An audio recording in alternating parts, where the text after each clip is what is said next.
Thank you, Representative Bruce. Again, I am Dee Haigler, the Chair of the Georgia Legislative Black Caucus, and I'm going to begin with some invocation now that we have called the meeting to order. Let us pray. Dear gracious and eternal God, we thank you for this day. We thank you for allowing everyone to assemble in this place. We ask that for your guidance and your wisdom as we go throughout this hearing. We ask that all the people of Georgia have a voice and a seat at the table, God. We honor and acknowledge you and know that this Georgia General Assembly at the Capitol is the people's house. And so God, we ask that you would just cover all of your people. So all of your people, those who are in need, the least, the last, and the lost, will have someone to be a voice for them, an advocate in this place. We ask it all in your name. Amen. Okay. So again, Senator Ford is not here, so I kind of went over the purpose of the hearing somewhat. But what we want to do is to have relevant and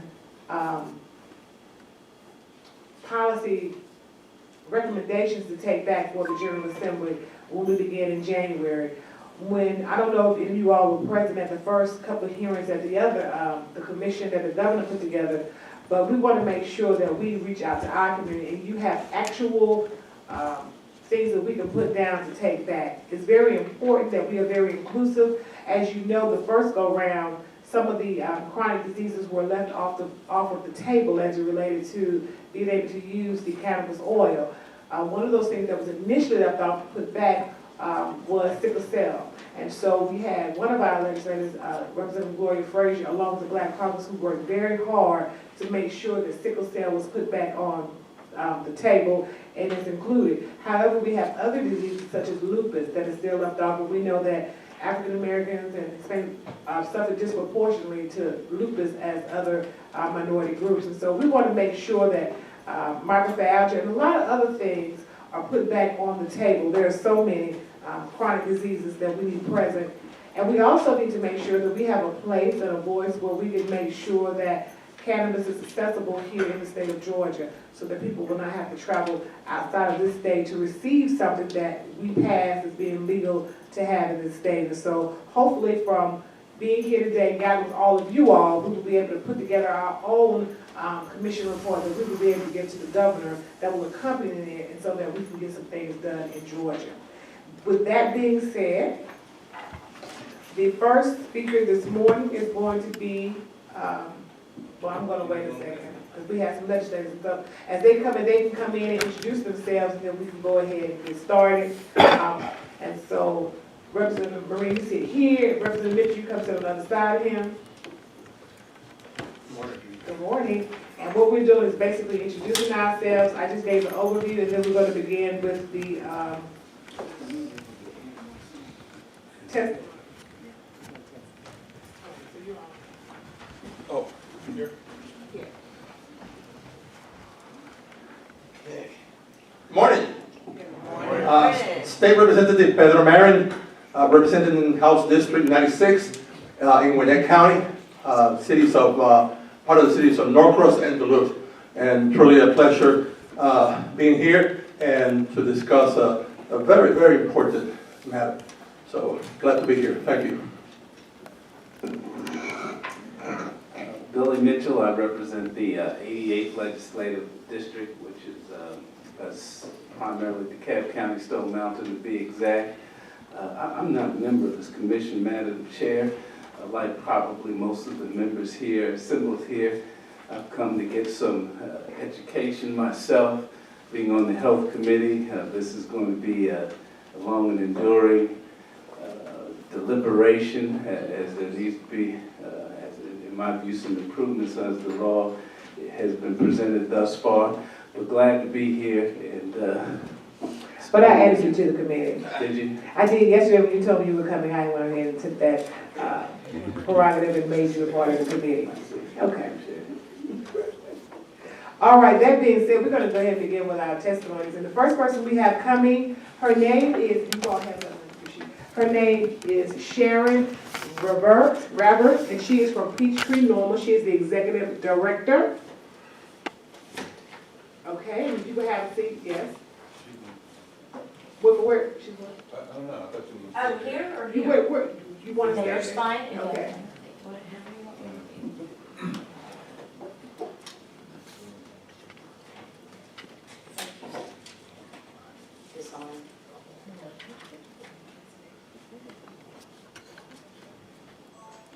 Aye. There we go. Thank you so much. Good morning. Morning.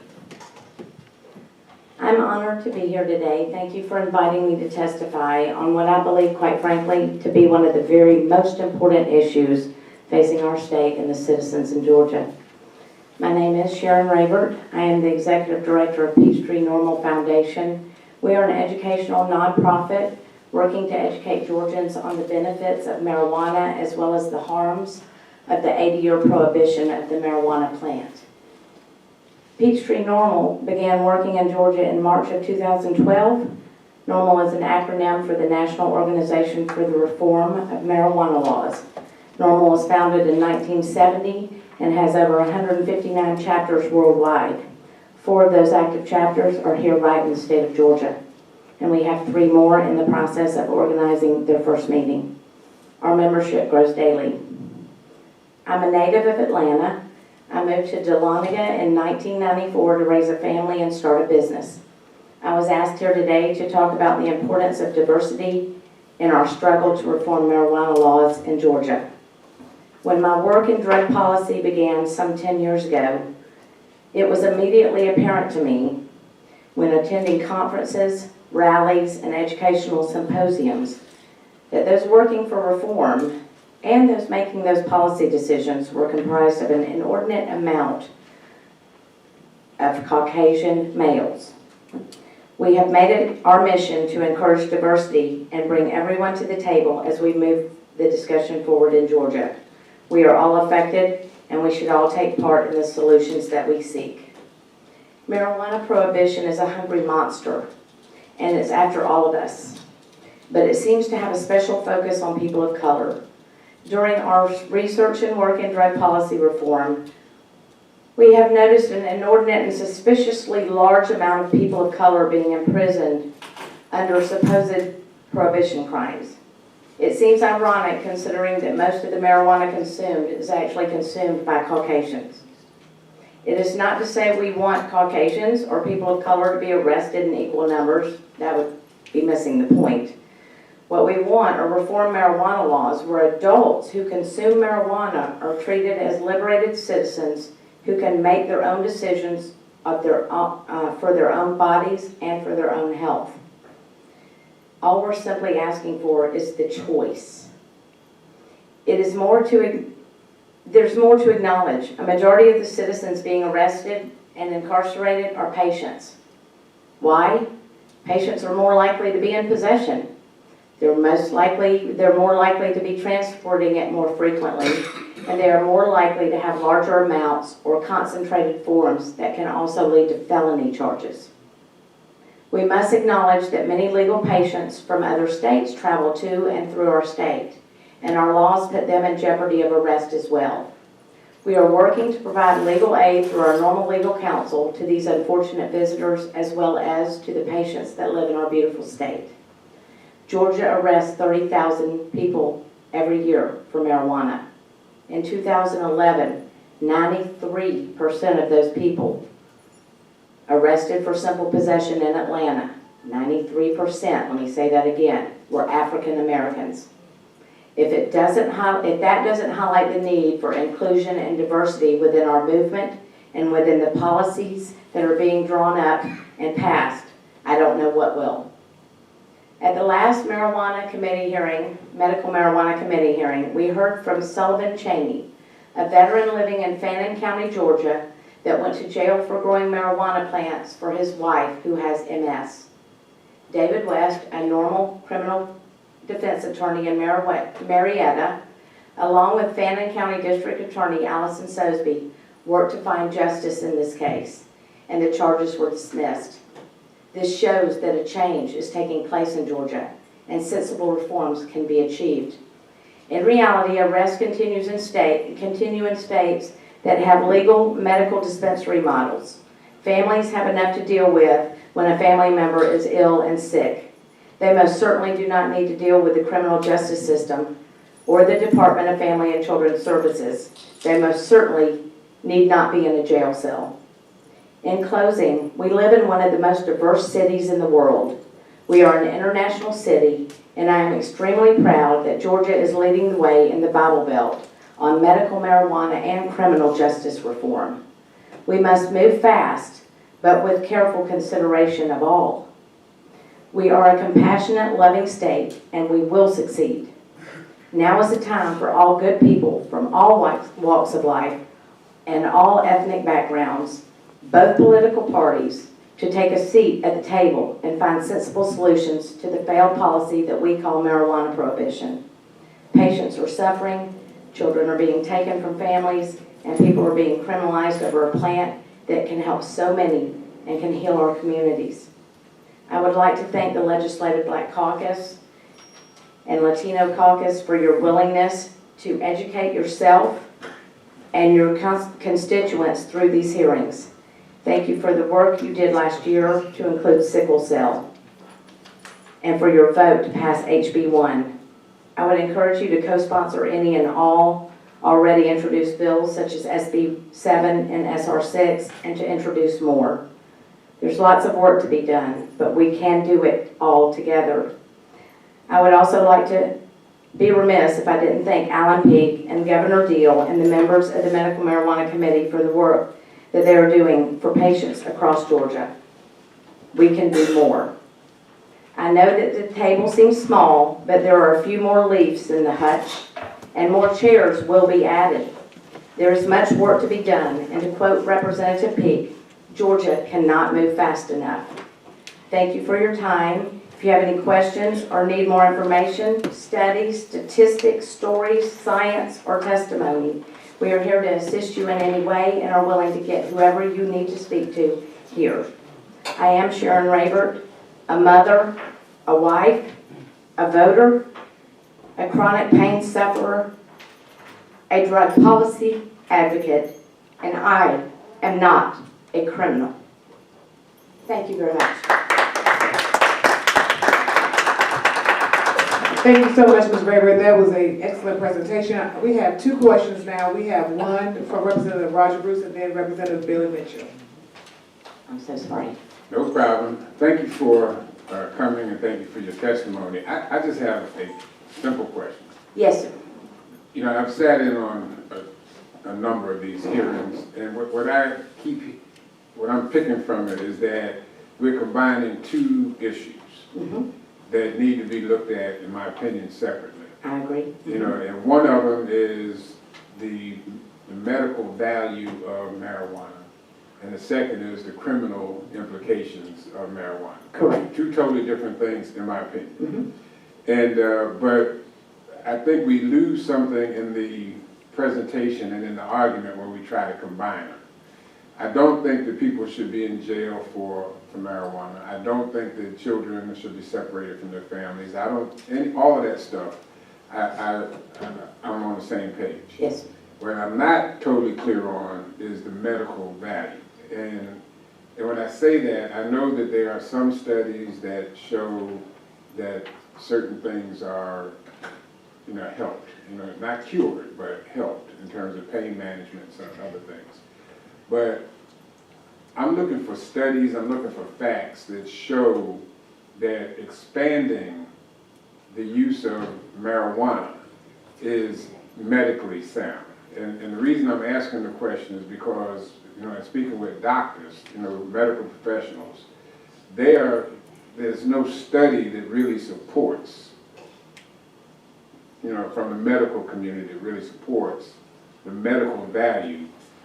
Clearly the pain management, is there, but the rest of it is not. Do you have information to the contrary? We sure do, and there are over 20,000 studies that have been done. The majority of them have been done in Israel and have been being worked on for over 20 years.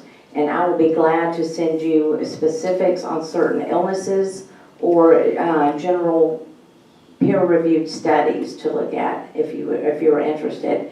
And to come to the whole thing about the difference is the problem is, and I understand what you're saying about keeping them separate, and I believe they are, but the overall picture to me is prohibition, because prohibition is hurting not only is mainly hurting patients in Georgia. And the arrests are important to that because our sick and dying are going to jail, or they're sending out their family members to procure their medicine. And those family members are getting caught with it. And their caregivers go to jail. So I agree, many members of both parties in Congress have confused this, the whole thing, have confused a public health issue, medical marijuana, with the politics of the war on drugs. It's very hard, even though we have to pull them apart, it's difficult to when both patients and people that may use adult consumption, maybe the same people or different people, but we do. We confuse that issue, and I agree with you. In doing so, though, we have denied an effective medicine to a seriously ill people. Thank you. Mrs. Ravert, Yes, sir. is there a state law anywhere in our nation where normal appreciates that law? There's some states that have enacted laws that normal thinks are great legislation that other states may model. There are some, I will be honest and tell you that there is nothing that's perfect. As you well know, every law that is passed almost has a little tweaking to do here and there. In Colorado, they're still tweaking 6 years later their medical laws. And I believe we just need to come up with what we feel like is best for our community, because we are different than Colorado and all the others. But I think we can pick a model. I know that SB 7 that Senator Kurt Thompson has put in, which is a broader bill with more dispensary model, is picked, is based on the one in Arizona, another red state. I think we're going to have to look towards red states that have already done this. We're not going to be able to take a full leap into a California model of medical marijuana. But we must remember that Prop 215 in California was passed in 1996. And they are still tweaking it, and it is still not perfect. There are still patients being arrested, and there are still patients suffering. So it's going to be a long process, and I'm so thankful that y'all are here to do the work. Thank you so much. One more question. So do you have a list of the states other than Colorado and California that we can just look at the legislation, maybe just to see which states are legal? Yes, Because you said ma'am. you have 150, is that correct? 159 chapters? Yes, ma'am. In the country and 4 in Georgia? Yes, ma'am. Okay. So that would be so helpful for us if you would just show us which states other than Colorado and California, because I know Washington has one, and so does Washington D.C. now, Yes. and Maryland. And Michigan. Okay, I didn't know Michigan. So Yeah. that would be helpful There- if you yeah. just Absolutely. give us that so we can use that as a reference. And one statistic, I just want to make sure I heard you correctly. Did you say 83% of the arrests are African Americans? In Atlanta, 93%. 93% of the arrests for Marijuana, simple possession, not felony possession, simple possession, 93%. That can be anywhere from a seed to an ounce is considered a misdemeanor, simple possession. Okay, thank you so much. Can I ask, when you send the list of states, Yes. maybe some pointers of what each law in each state does? I know there's a discrepancy of laws Right. between the states, so I'd like to see also within the Absolutely. states, maybe 2-3 bullet points of what they do. That would be helpful. Absolutely, we Thank have you. that information. I'll be glad to send that over. All right. Thank you so much. Are you going to be here for the duration? Yes, ma'am, I Okay, thank will. you so much, Ms. River. Thank We you. appreciate your testimony. Thank you so much. If you could do this, Representative Beasley and Representative Randall, would you all introduce yourselves, say where you're from, and then we'll call the next person. You're 22, 18. Thank you, Madam Chair, and please excuse my being late. The little Uber man got a little mixed up. I am Representative Mickey Randall, and I hail from Macon-Bibb County. It's in central part of Georgia. And I am the ranking member on the Health Committee here, Democratic ranking member on the Health Committee here in the House, and this is my 17th year of service.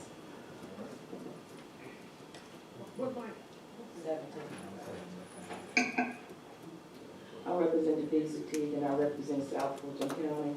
but you know my heart is with this, considering I had a husband who died of sickle cell. I'm going to bury a young lady today that died of leukemia, and her father now has been diagnosed.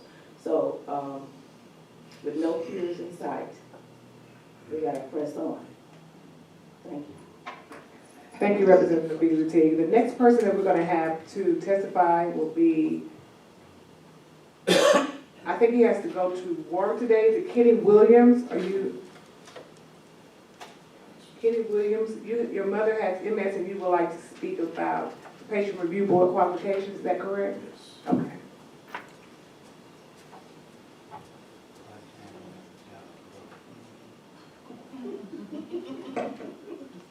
Okay, good morning, everyone. The mic.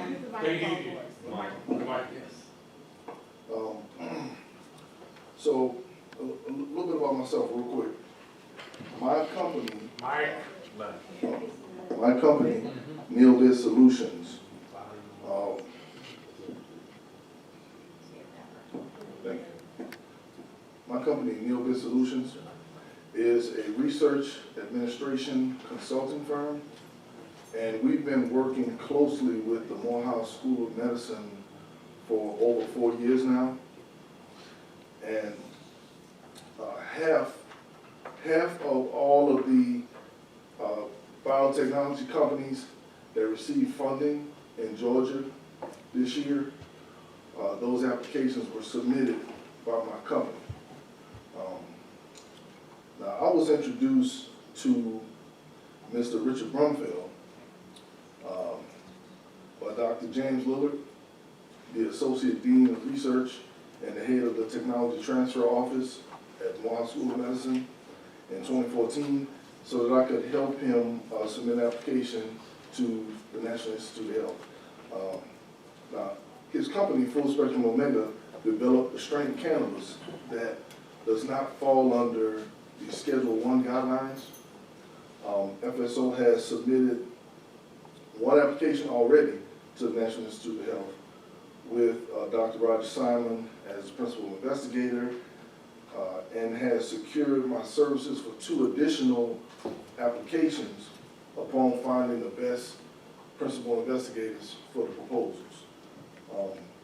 In May of 2014, last year, Mr. Brumfield proposed that FSO partner with Morehouse School of Medicine in order to distribute his medical cannabis product to first in the state of Georgia and then throughout the U.S. The plan was to distribute the medicine using the power of the Patient Qualification Review Board, The Georgia Composite Medical Board governs the Patient Qualification Review Board and was officially recruiting members for it. And from my understanding, they are still technically recruiting members for this, for the board. Now, just in Georgia, there are approximately 1.3 million cancer patients that will benefit from cannabis, as well as other diseases that will benefit. The estimated, I'm giving you this background to lead up to something critical, so if you bear with me. But the estimated revenues to the Morehouse School of Medicine for sales of the cannabis related in Georgia was projected to exceed $300 million.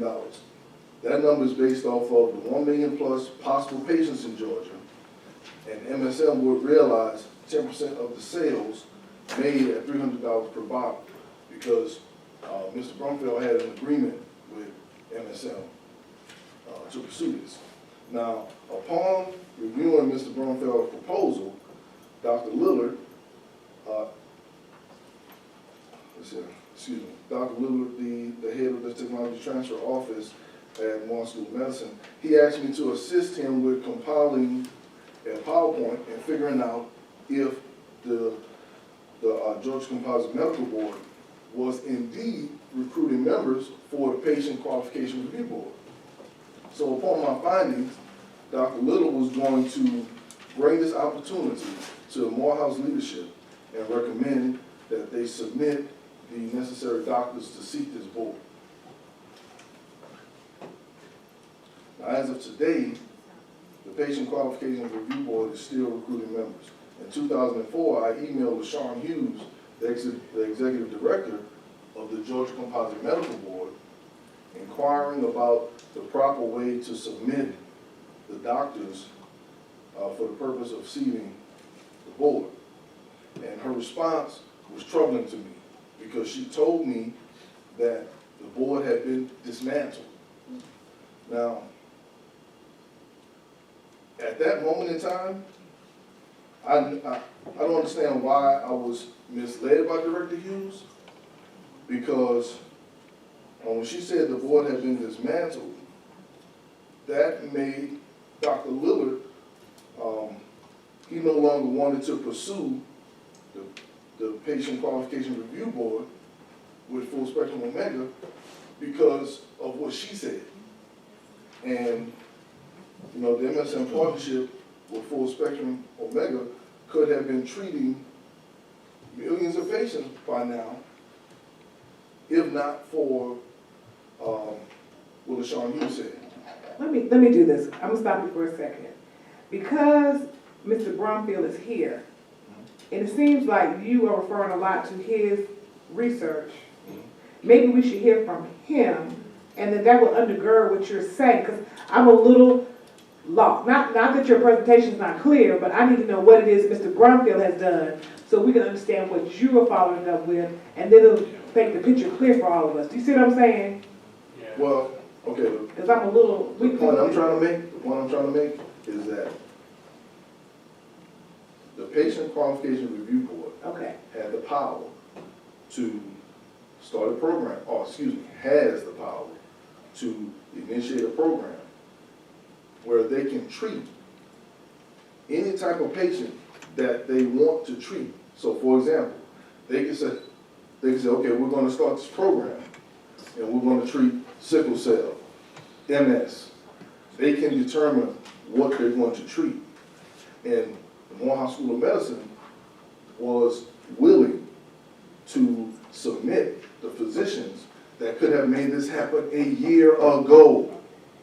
But if not for LaShawn Hughes's lie, basically, because I have it in email and I can get it to whoever I need to send it to, she told me that the board had been dismantled.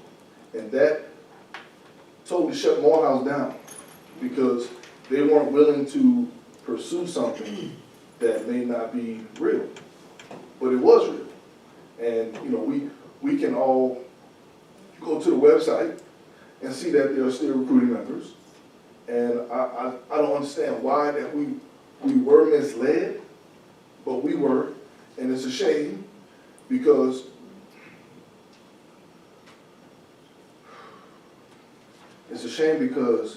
my mother could have been in that program. And I know that that treatment would help her. So, yeah. So I've been dealing with that for a whole year now. And that's why I'm here today. Because, you know, I didn't just jump into this. You know, Mr. Brumfield had something viable. Like the Morehouse School of Medicine said, this man has something I want to look into. Help me do this. And when we went down the road, LaShawn Hughes shut the door on us. And we could have had the backing of the Morehouse School of Medicine. We wouldn't even be here right now if LaShawn Hughes had allowed the Morehouse School of Medicine to seat that board. And I have proof. Thank you. Thank you so much for that. Are you going to be here just to hear Mr. Brumfield's testimony, or do you have to get to? Because we don't want you to mess up the work situation. I gotta go. Okay. But I'm available. I mean, I'll come back. I don't have a problem with that. Okay, thank you so much. And is your mother is still currently suffering with MS? How is she receiving treatment? Well, they told me that their pharmacy, she's in a facility, and they told me that their pharmacy would not give her the formula because they don't have any guidelines in place. And so I'm stuck in between the rock and the hard place. Okay, thank you so much. Sure. Thank you for that. Mr. Brumfield, you come on. I need you to come and talk to us a little while now. We talking now. We don't want you to talk an hour. We need you to talk about maybe 10 minutes, because I see you excited. Look at you. You already getting excited. Okay. Madam Chairwoman, and honorable guest of the Georgia Congressional Legislation like Caucus, I'm honored to be here today and to speak on the matter of minority participation in the medical cannabis community. In your news conference, you stated that the minority participation was not visible here in Georgia. And not only in Georgia, but all over the United States where they have enacted cannabis, medical or recreation, blacks have been denied and Latino have been denied at the table. I am an FDA clinical investigator and a Department of Defense contractor who cannot get no help from university or researchers to bring out my product to be analyzed so that it could be put into the service of the United States military. I have a contract to that effect too. Mr. Brumfield, can you give us your background for a second? You are a disabled veteran, is that correct? All right. So we can. I'm a service disabled veteran minority business concern. I am also a DOD contract with a commercial and government entity number, which allows me to accept any type of award contracts from the federal government. And I'm also the only person in the System Award Manager SAM.gov, which is stated as a phytocannabinoid research, phytocannabinoid life science, not biotech. I got all thrown out because I wasn't expecting to step up right now. Okay, so excuse me. I have been researching cannabis since 2007 and put in a United States patent in 2008, a provisional patent. At the time I put in a provisional patent in 2008, I couldn't get no help here in the United States, so I went to Vancouver, Canada, and started working with Help Canada. Help Canada worked with me and helped me get my certificate of analysis so I could see what the product was. Once I had a certificate of analysis and the efficacy of my product, I was offered a natural product number by Health Canada so they could put my product in their university health care. I decided not to take the Canada natural product number, but decided to come back to the United States because I wanted my product to be here in the United States. I'm a service disabled veteran. My first loyalty to the United States. I came back to the United States and started a business, Full Spectrum Omega Incorporated, in 2010 with two of my business partners, Gilmore Vino, first generation Latino, and a Native American Indian named Whitebeard. I think we're the only fully enclosed minority representative in this industry.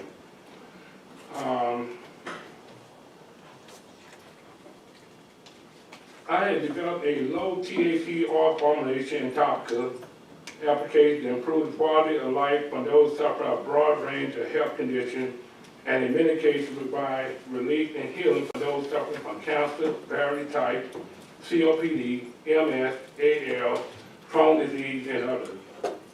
Before the company became Full Spectrum, it was called Ricky Ball McGill in Vancouver, BC, where I went there in 2009 to help understand my formula.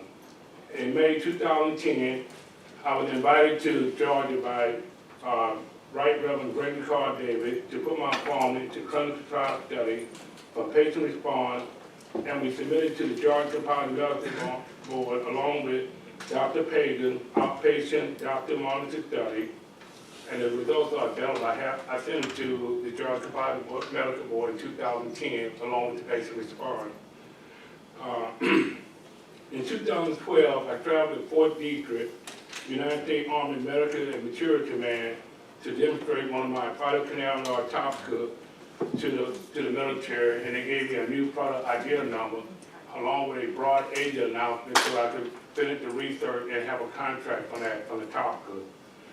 In 2012, I also went to Rockville, Maryland, and met with the National Institute of Health, National Institute of Allergy and Infectious Disease, and had one of the ladies there, her name, Dr. Andrea DiCarlo Cohen, who became my NIH sponsor and helped me develop myself to become a clinical researcher. Can you do this for us, Mr. Brunfield? Can you tell us, because, you know, we want to make sure we get everyone in, what your product is? You are the only person that is certified in the United States for cannabis. What is it called? Cannabis? Phytocannabinoid. Phytocannabinoid. And that, and so kind of tell us what it is. You have an agreement with Morehouse School of Medicine. Is that it? Oh, that's what you This created? is one of them. That's one of the products? This is one of the products. This is a topical that the military wants. It's on a broad age announcement. It's used to fight third-degree burn, staph infection, help skin regeneration. And the other product is the cannabis oil. This little blue bottle, which is totally legal. Thank you very much. The THC level is 0.03. It is exempt under 21 CFR 1308.35. I've been working with the DEA out of Springfield, Virginia for the last 2 years, and also with the Oakland division, the DEA office up in Oakland, because I grow cannabis myself, me and my group, and we had to get authorization from them to let them know what we're doing, that we're doing medical research on it. Okay, Mr. Brumfield, let me ask you a couple of questions. One, you say you grow it yourself. Where are you doing this? Hayfall, California. California. Okay, and of that breed of cannabis plants, how you saying you have created 2 different drug therapies? You know, I'm different. I have many products, but About how many? 35. 35, and it's one species? But only bringing out 3 of them because too many of them is just don't look right. So you have 3 that are being distributed? I have 3 products that I'm really concentrating on. It's called NEP14. It stands for non-euphoric phytocannabinoid elixir. 14 is a plant number, and also having extra strength. So these are all is 0.03% THC or less, and totally non-euphoric, safe for elders and pediatric care. And I have my CEO, Dr. Gary Bedore, who is going to put out a white paper maybe tomorrow, I'm not sure. Okay. All right, so what we need to know, basically, quickly, what we needed to know was how many drugs you developed from the species of marijuana that you're growing and where it was grown. And then the other thing we need to know is, tell me how your ability to get this, the 3 drugs that you concentrated on, how can we help you is the question. Oh, okay.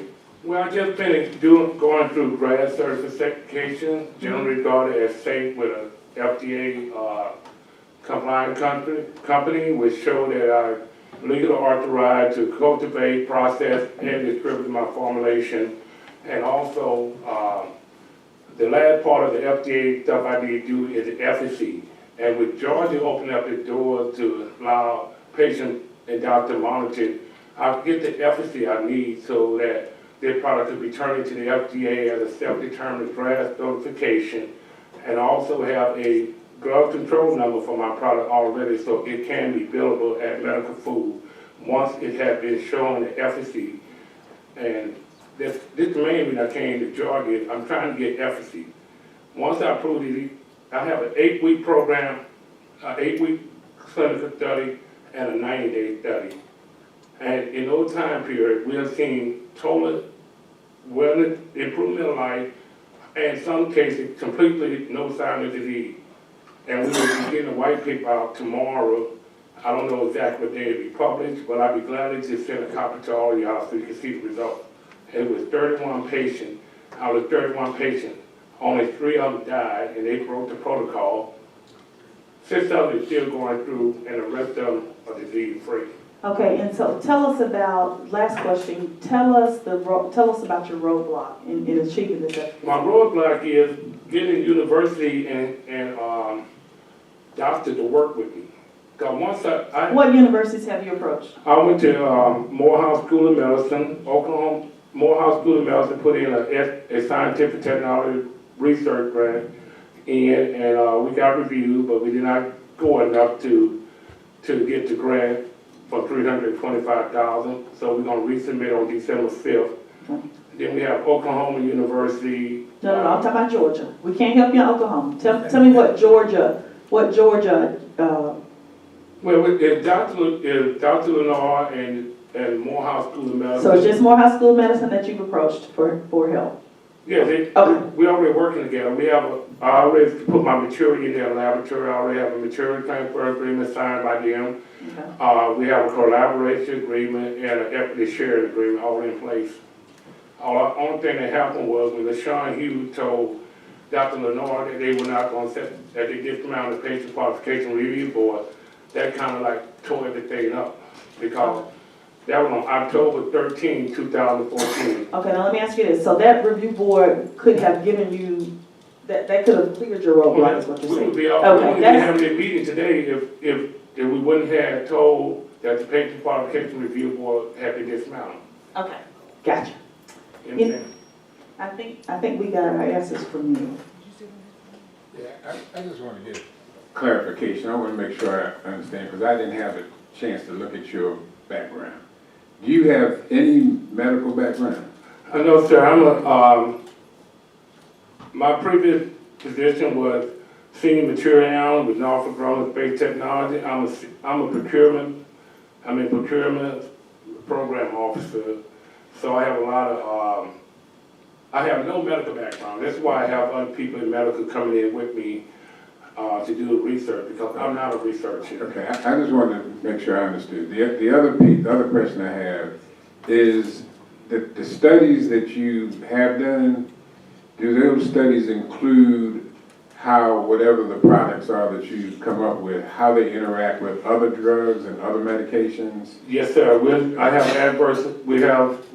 adverse warning for certain things we're looking at, and also it works real well with almost any type of medication you take, because my formula is a natural derivative. Anything inorganic that is just setting your body, they're gonna push it out. So we had a lot of good results with people taking my formulation with chemo. They had no hair loss, they didn't lose their weight, they had an appetite, and they never had to go on no serious pain medication. Okay, all right, because I'd like to see that too, because that would help us as we go I'm sorry? forward. I said, I'd like to see whatever you can make available to us that talks about the interactions, because that seems to be the biggest, well, one of the biggest arguments that we get from the medical community is that they don't want to prescribe these other products like yours because they're not sure how they will interact with other medications. And if this doesn't go through the normal process of approval for drugs, then there's no data that they feel comfortable with. So they're concerned about lawsuits and all kinds of other things if they prescribe something and they don't know how it interacts with other medications. Well, we've been chart monitoring all of our patients. We have a 2-year chart monitoring program that we just finished up. And we learned a lot of stuff about different medication. And in fact, most of the medication, prescription drugs, people got off of. Yeah, don't worry about that. So can you do this one more time for me? Can you hold up your product to get it in? Representative Dee has a question. These are the 2 products you're trying to get in Georgia. What did you have again? Show us your products. I'm sorry, I'm 51% deaf with 10 to 9 ringing in the ears. I'm It's sorry. all fast, it really. I'm sorry, I forgot about that. Let me do this. Show us your products again. What, mine? Products. What about it? It's called NEP 14. What about it? Show us both again. So, Oh, it's totally. No, don't open it, just show us the other one too. She just wants to see. that's the oil. Yes, ma'am. And that is called what now? This is 1 centimeter per 100 pounds, and you take it 3 times a day, subliminal underneath the tongue. And also you can take it in your nostril, I had throat cancer twice. I got rid of it 4 times, 3 weeks, taking it formula by taking it through my nostril. I suffered from a massive stroke in 2009, And I took this formula, 18 hours later, I walked out the VA hospital completely well. And then the other, yes. What's all about? Oh, I'm sorry. All about it. No, it's in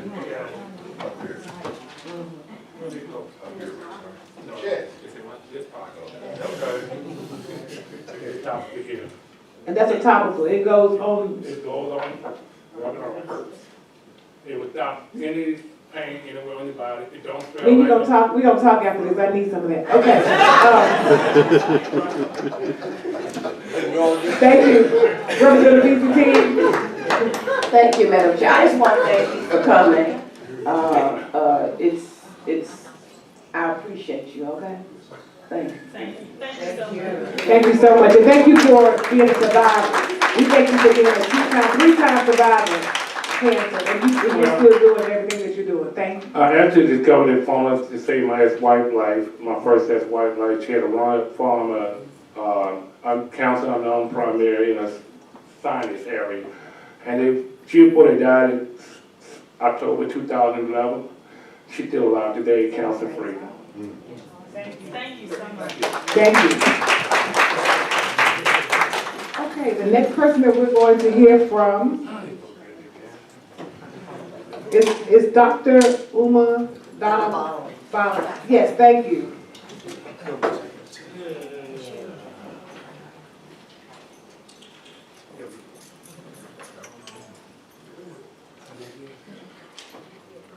Good morning. Good morning. Thank you very much, Madam Chairman, and all you folks to be here, and all of you folks behind me too. I thank you very much. I'm Dr. Uma Dhanabalan. I am originally from India. I came to this country in 1970 with my parents and my brother for one main purpose, which was education.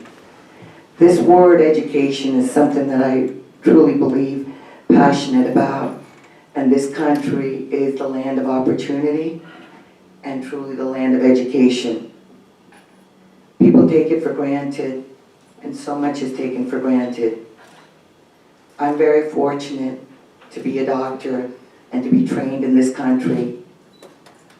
I graduated from high school in 1979 from Livingston, New Jersey.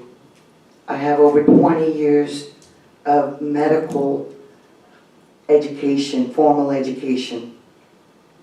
And it was in 2011 I first learned the word endocannabinoid system. I had never heard this word. I had never been educated about this system of which life would not exist from. The endocannabinoid system is over 600 million years. It is in life, and we would not have life without it. Yet, I never learned about this system in all my years of training. I came to know about this because of my mother, and I watched a TV program where they used cannabis in Israel for lung cancer, COPD, and asthma. In all my life, I had told patients not to smoke. My first training is in family medicine from Charleston, South Carolina. My second life, from 1998 to 2003, was at Harvard in Boston, Massachusetts. I did my MPH. I did my second life in occupational environmental medicine. I was very much in depth with lead and did my fellowship. I'm also a medical review officer, which means I'm familiar with drug testing and many people that have lost their lives because of drug testing positive for a drug that's killed nobody. Nobody has ever died from this medicine. And we are speaking about a medicine that should be first line, not last line for people. It's not for everybody, but it should be available for everybody. My mother died of IPF, idiopathic pulmonary fibrosis, fancy term for we don't know what caused your lung disease. My mother never smoked a cigarette, never touched red meat. She exercised, she did all the right things.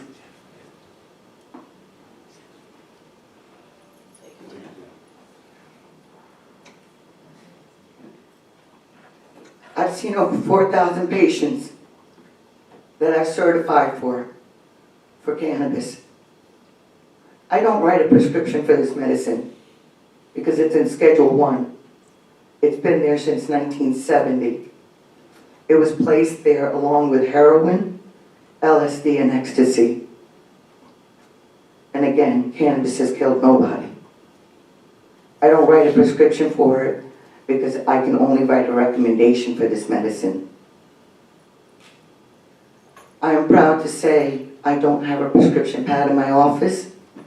I don't write for narcotics or opioids. 2 years ago, I made a statement. Cannabis is not an entrance drug. It is an exit drug from pharmaceuticals and narcotics, and I stand by that.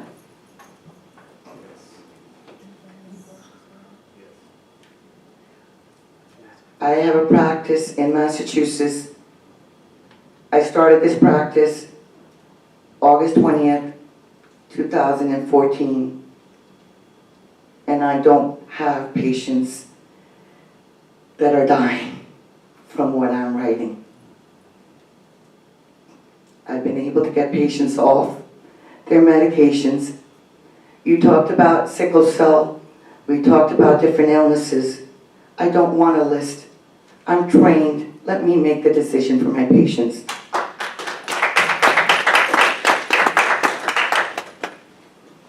We don't need lists. We don't need different guidelines. We have 23 states that have medical marijuana.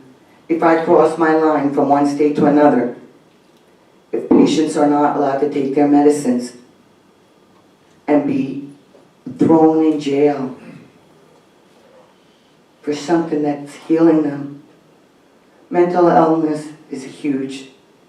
It crosses no boundaries. Everybody faces it. And people don't seek help for it.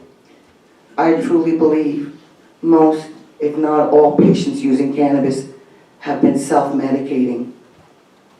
Self-medicating for something that they can't reach out to and get a prescription for. Is it Balin? Please call me Dr. Uma. Everybody Dr. calls me Uma. Okay, Dr. Uma. Thank you. And I appreciate your being here and your passion. I too am an MPH, so I am in a real precarious situation here because I'm a legislator on this hand and I'm an MPH. And so I understand how important this issue is. But what I need from you, what we need from you is we have to impress upon our colleagues to embrace whatever we bring forth. So if you can help me make that argument, that's really what we're here for. I thank you for saying that. There's 3 words I like to use always. Educate, embrace, and empower. That's what we do.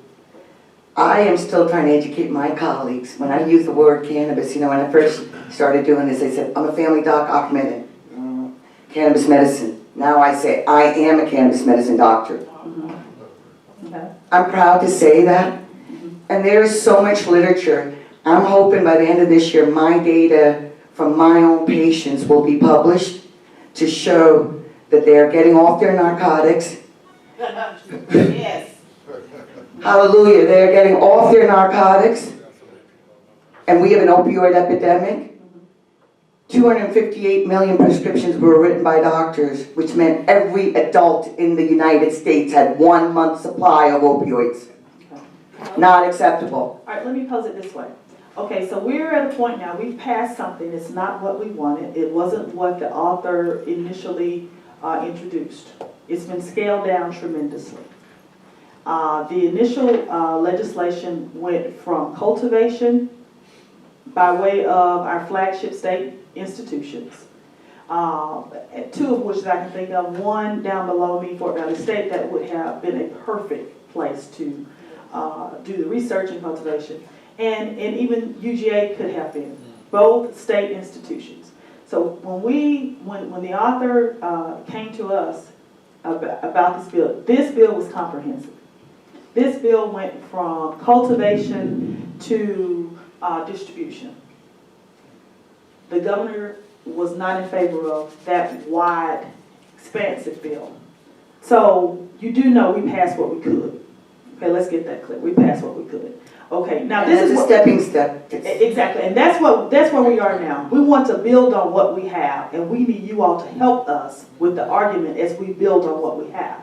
Now, we were able to include some of the chronic illnesses that we knew for a fact would give some patients that had those chronic illnesses some relief. So now, where we are now is we need you all to help us build the next phase. Where do we go from here? I want to be able to practice what I've learned. I mean, I have my degrees. I've got all these freaking initials. It doesn't mean anything to anybody if I can't take care of my patients. I don't want a list from a politician who is not a doctor telling me how to practice medicine. I understand that, but you know who make the rules.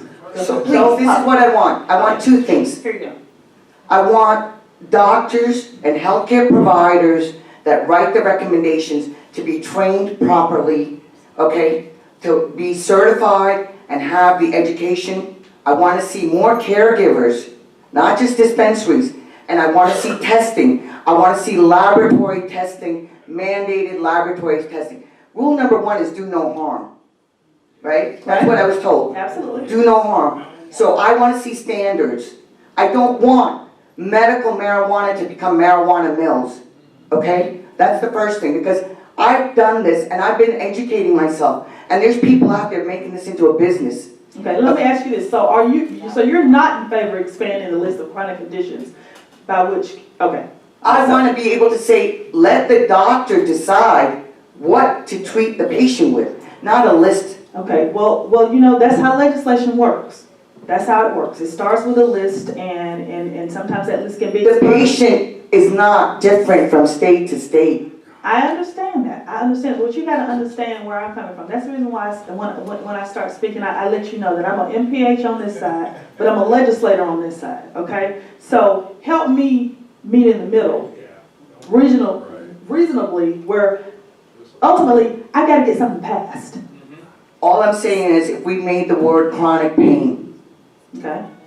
Chronic pain. So we need to clear up the definition of chronic pain in the code. We need some definitions as first for all, okay? If I can just say, if we can say chronic pain, period. Okay. I'm not sure what chronic pain says in our code, but I will look at... Chronic is anything considered over 6 months, is how I define it with my patients. I mean, I'm not throwing cannabis as... I understand that's how you define it, but I've got to see what the code says to see how I can clean that up and make that that net a little wider, because that's what we've got to do. But I don't want all doctors doing this either. I want you to understand, we need training in this, we need education. It's like a general surgeon saying, I'm going to be a cardiologist. No. Okay? We need training and guidelines. And you're right, but that is way down the road from where we are. I'm sorry, I think that should have been first line. You can't have somebody doing something if we don't have guidelines. You know, they made this up, but none of the doctors are trained. They don't even know the word endocannabinoid system. We don't know what that means. They have no idea. And if I say cannabis, they laugh at me. It's weed, right? Oh, you're just out there writing weed prescriptions. That's how they look at me. I'm a weed doctor. Okay. I agree. We probably should have gone in 2 tracks at the same time. We need education first, across the board, in all medical schools. 2% of medical schools are even teaching the word endocannabinoid. Okay. So I want everybody to understand, you know, the day we're born, we're all going to die, okay? What the illness we're going to die from is going to vary, okay? Okay, so your suggestion to us is that as we go back and build on what we have, your suggestion is that we include some type of training for physicians. Please. Okay. All healthcare providers, not just physicians, all healthcare providers. Your recommendations to this committee is 1, that we look at the official definition of chronic pain in our code, and 2, that we look at another track to include some type of specialty training, Specially trained for doctors that are going to do the recommendations, but across the board, we need the word endocannabinoid system taught to all healthcare providers across the board, number one. And you need doctors and healthcare providers that are going to write these recommendations to be certified and trained properly. Okay, we got you. We appreciate you. Thank you. Hi, just very quickly, I'm a physician here in Georgia for 15 years. I'm sorry. I am a physician here, Dr. Catherine Amarula, call me Dr. Kathy. I'm a board-certified family practice doctor here. There are CME courses for doctors, all right? I am part of the committee that can actually provide that, get a group of doctors together, come in and train doctors here in Georgia. I have patients, I've been here since 2015. So understand, CME are quick crash courses for doctors that are interested. It's available for doctors that are ready to learn. It's not difficult, it's very easy, just to let you know. Her point is that it should not be optional. Exactly. No, her point, from what I understand, is let it be freely decided, whoever gets it, by the doctors. Anyone that needs it, that's what she's saying, am I right? Absolutely. That's what she's saying. I'm not saying all doctors. Doctors that are trained in doing recommendations for cannabis should be able to make the decision for any patient, period. I understand that, but I also heard you say that they don't, because it's not being taught, even introduced as an option in medical school, that they should at least have an introduction to it. But CME courses, that's what it's for. A new drug comes out, we have to learn about the drugs. And remember, this is a medical food at this level. Okay, We have medical foods okay, versus medication. gotcha. The medical food is available as a medical food, but as a prescription, there are courses for doctors to learn step by step about the endocannabinoid system and also about the side effects and about the benefits, pros and cons. And it's not a very long course. And but that's optional is what I'm getting from. Right, I want to see every healthcare provider know the word endocannabinoid system. Okay. Period. And you're right about the continuing medical education, but that's just one part. But you're saying just basic terminology. Please, that's all. Okay. I want the word endocannabinoid. And you're saying that CME is available. There are patients dying now. No. We need to be trained now on Okay. how to administer at the level we are right now. All right, so, but where we are right now, if we can, one, clear up the definition of chronic pain, and two, introduce at least the word. Endocannabinoid system. Right, okay, You see, I can actually get a medical marijuana card for a patient right now. okay. Then she asked me, I've done it already, she asked me, how do I get it? How do I use it? Mhm. So doing a long course or learning about all the, definitions and implications of marijuana we're making it very difficult. It's very simple if we do CME courses, which again, I have a group of people that can do this for doctors here in Georgia. Okay. A very simple CME course that will certify those that are interested. If you're not interested, doctors are not all going to be interested. Okay. For those that are interested in providing it to our patients now that are suffering in Georgia now. Okay, I understand, I just want to make sure. But the doctors are alienating my patients. My patients are being thrown out of their practices because they want to use this medicine. But I want to make it clear though. I understand you, but what I'm trying to get you all to understand is that we have got to we can't put the cart before the horse. And we're here to build on what we've already done, and we need you all to tell us what our next step should be. Now, kind of what you all are talking about is not phase 2, it's probably 3 or 4. But we hear you. But in what we do as legislators, it's in something Please that's educate delicate. everybody with the word endocannabinoid from college. That's all. We're trying. Okay, I have it. Thank you so much. Thank you. Thank you. Let me just add, though, that the colleges is, fine, but we are talking about patients dying now. Phase 5. Representative Bruce and then Representative T. Okay, let's try to make sure that we understand what's going on here, okay? We are trying to come up with some kind of legislation that we can get passed, okay? And the reality is that while we all may have an opinion, we all may have a thought process on how we are dealing with people who are not even in the room right now, so they're not hearing what you're saying, okay? So we have to come up with something that we can move through a very, very, very complicated system. And one of the questions that I have for you, doctor, because the fact that you have a medical background is good for me, because that has been the biggest argument throughout this whole thing, is that everybody that's been pushing this has no medical background. So the question I have for you is kind of twofold. One is, what argument can we make as to why we're not going through the normal process for approving medication that we have done for all the other medications that are out there? That's one question.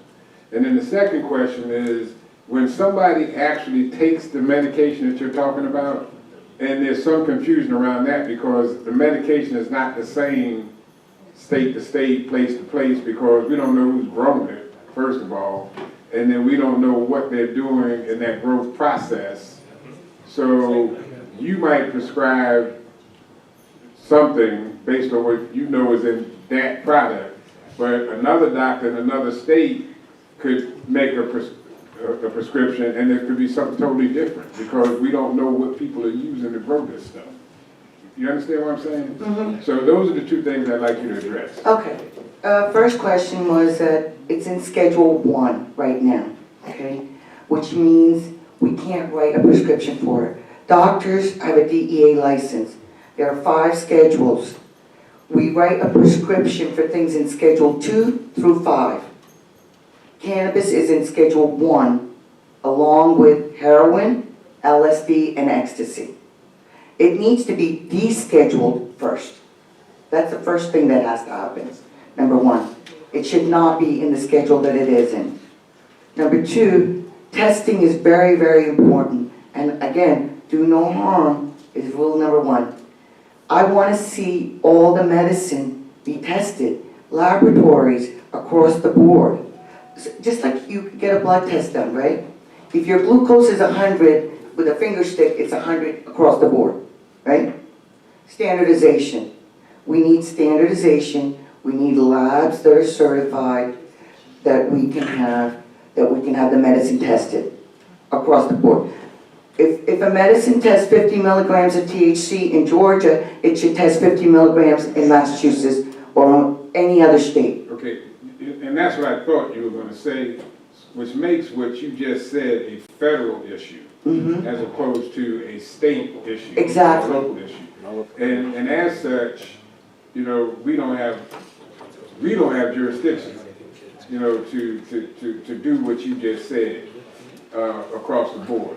But that's the argument that we're getting against legalizing, you know, for moving this thing along in Georgia. Exactly what you just said is the argument that we're getting from opponents as to why we should not be moving forward with this medication, based on what you just said. And so I'm a little confused because it sounds like one side of you is saying we need to do this. We need to make this drug or this medicine available to your patients as you deem appropriate, because you are the medical professional and we're not. And I agree with you, we're not. But we still have a responsibility to protect, just like you said, is to protect. And in order to do that, we have to have facts.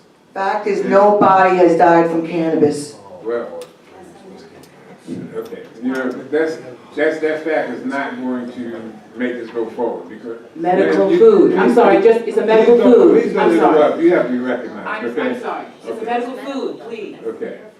So we're just trying to, in order for us to help, we have to be able to talk factually and medically and scientifically. So that's what we're having a hearing for, so that we can hear from people who have knowledge that we don't have, so that we can go forward with it. All I'm saying is that I did not have this knowledge from my education. I had gone through all these degrees and never been taught this. So first is education about it. Second is to embrace this as an option for patients. And this medicine has killed nobody. It could be an empowerment to get patients off of other medicines, which we know kills and has side effects. The average patient, like I always say, is on party pack of 5. Blood pressure, diabetes, cholesterol, something for reflux, and something for anxiety or depression. That's just to name 5. And I'm getting them off of these pills. They have quality of life and hope. That's what this is about. It's about giving hope here. Thank you. Representative Beasley T. Thank you, sir. I understand the piece about education. What I'm looking at is over 50 years of people suffering. Okay? And in medical school, doctors are not taught how to take a blood pressure reading, but they prescribe everything that you just said.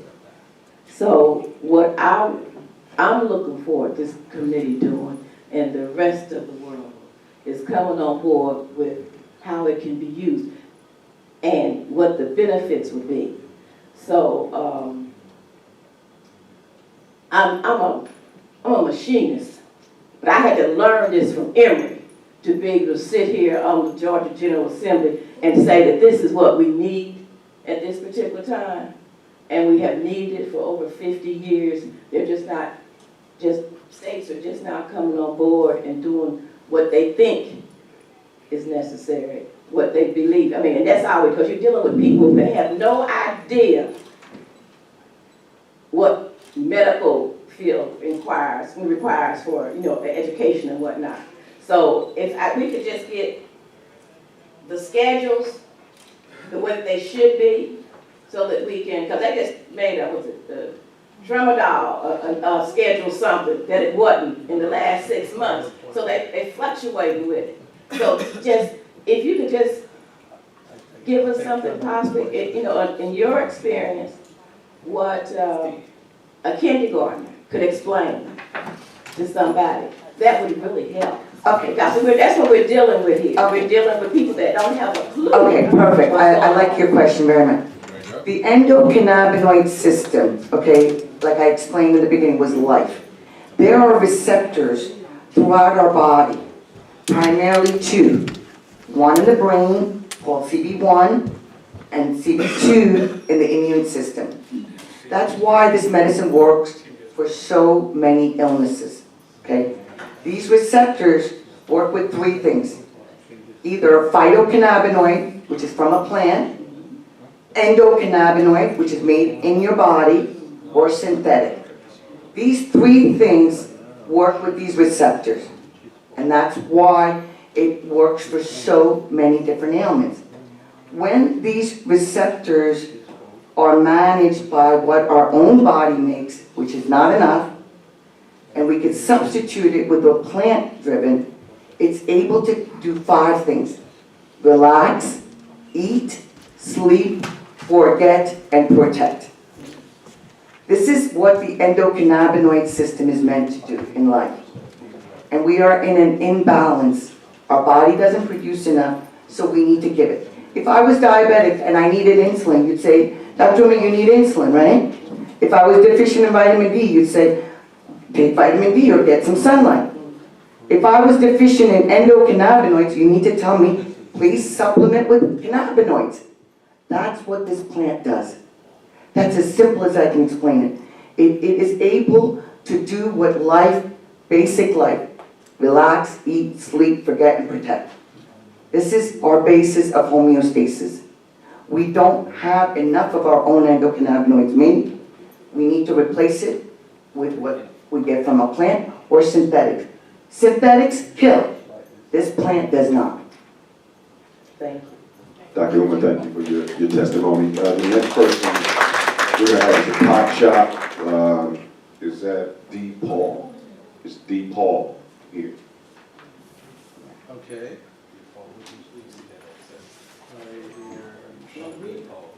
Hot shot. Not here. Okay. Coach Aaron. Coach.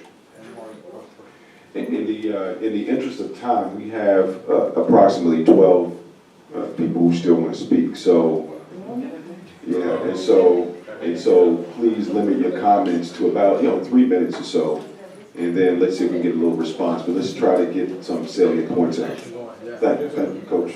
How you guys doing today? Good. We were talking about offer recommendations, so you guys will wind up taking to the regular committee and helping out with the process that they're going through right now. Some of the things that I'm even hearing around today are kind of like, we're kind of like miseducated about a lot of things that are going on. One in particular, Ms. LaShawn Hughes is not going to be in from the composite board, is not going to be able to handle most of the people's problems. It's actually Mr. Robinson that's over at the Board of Regents, and he is the one who's directly over the program. So if you guys direct him, contact him directly, I think you guys will help one of the constituents out right off the rip. The second part of what we're trying to offer comes from Mark Prosper, and it's basically dealing with research, trial development, and most of the stuff that we were actually talking about today. Good morning. My name is Mark Prosper. I'm with CPR 420, which is an information and health solutions provider firm. We've been organized since 2001, incorporated in 2014 for the purposes of initializing clinical trials and studies on interventional oil-based treatments and modalities to collect, assess, disseminate empirical data to the general public, to key political and government agencies, and to the medical community. I just want to speak real candidly. A lot of what they're saying rings true to us because this is our day-to-day. Day-to-day, we've been trying to push to provide clinical data and the information that a lot of you guys need and want. Again, not just the politicians, but the medical doctors, as she so pointedly stepped up and said, a lot of people just are not educated at all as it pertains to what's going on. So it's been a long struggle of ours to get through the door, to be able to provide clinical trials or even just a clinical observation. You know, here in the state of Georgia, we passed HB1. We know that there are many barriers that exist. However, there are over 100 people who have medical cards now who are medicating. However, this data is not being properly collected and assessed. It is definitely not being collected by a third party. We've had this trouble not only at the state level, but at the federal level as well. In dealing with the NIH, ironically, the NIH, or National Institute of Health, is comprised of about 27 different institutes and centers. Ironically, the center that deals with marijuana is the National Institute of Drug Abuse. So it's kind of geared, the reason why so much data is missing and there's not this information available to you guys to make decisions, is kind of by design.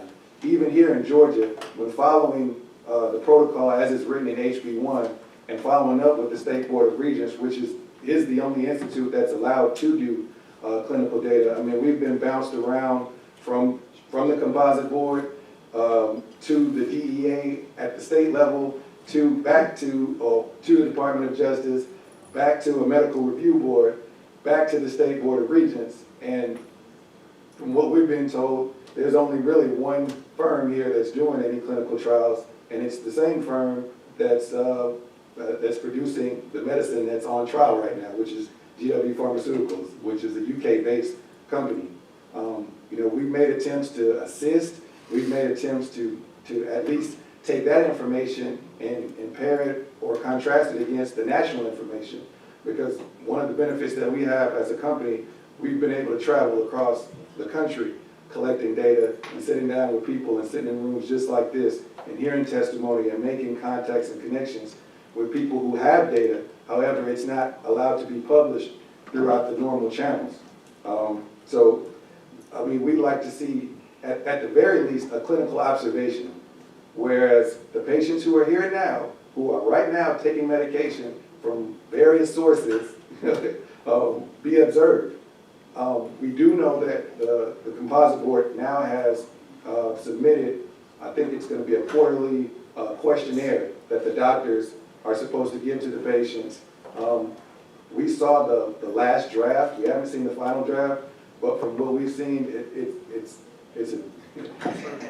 undeserving. Thank you. Representative Billy Mitchell. Mr. Prosper, you mentioned you made attempts to collect data. What has been the result of your attempts to do so?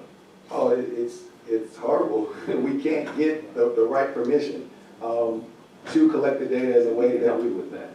Well, from the state level, we've contacted all the agencies that I named. State Board of Regents, Georgia Medical Composite Board, Who else have we contacted? NIH, DEA at the state level. Because when you call the DEA, the federal number, they'll say, oh, you got to deal with the DEA in your state. Yeah. We've been bounced around. I wish I had the recording with me. Literally, we called for 2 weeks. We left one message, and only because after leaving that one message for the entire remainder of the 2 weeks, the lady's recording said, do not leave a message, and it just hung up. The doctor that we work with, what agency was this? DEA. Our clinical investigator was so livid, he was ready to file a report, a report of grievance against the DEA. Now, when you bring it down to the state level, again, we've been bounced around and trying to just assist with the trials that are going on now. What we're finding out is when we sit down with people, with politicians, with the state board of regents, the people that are in charge, they have no idea what's going on, who's in charge, what the process is, and the best answer we get is, hold on, I'll get back to you on that. Let me call around. I mean, we have a call scheduled on Thursday with Mr. Robinson, who had to reschedule that call because, quite frankly, he's not sure of what's happening and who's in charge of what and what trial is currently taking place. He was under the impression that all of the people that are on the list are a part of some clinical trial, and that's absolutely false. Right now, there's only about 14 or 15 people involved in the trial, and they're taking one specific medicine, and that same company is doing the clinical trial. You know, Mr.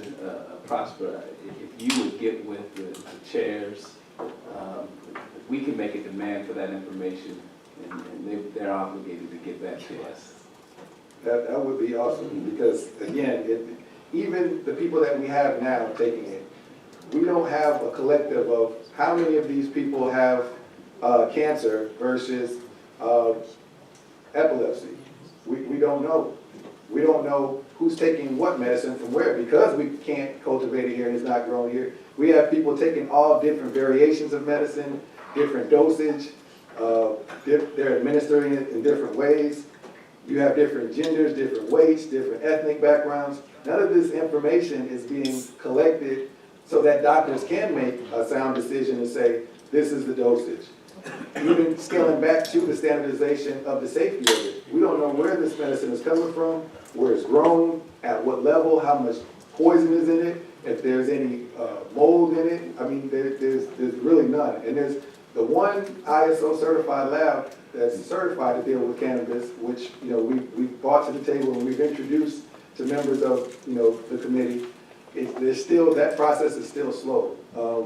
So while I do recognize that Georgia has done a tremendous job in advancing the cause as fast as I've seen any state move in this country, there's still a misconception of what step one is, of what the cart is versus what the horse is. And I'm not clear on who's sitting down to figure this out from beginning to end. And if there was a complete bill and it's been pared down, then now we need to go back and say, okay, of what we have, how much of this is effective? Because yes, now we have people with cards and they can get oil from somewhere, wherever, but who is studying this? What are we going to do with this period between now and whenever we go back to review? This is critical, this is crucial. We need to know what's happening, what are the effects?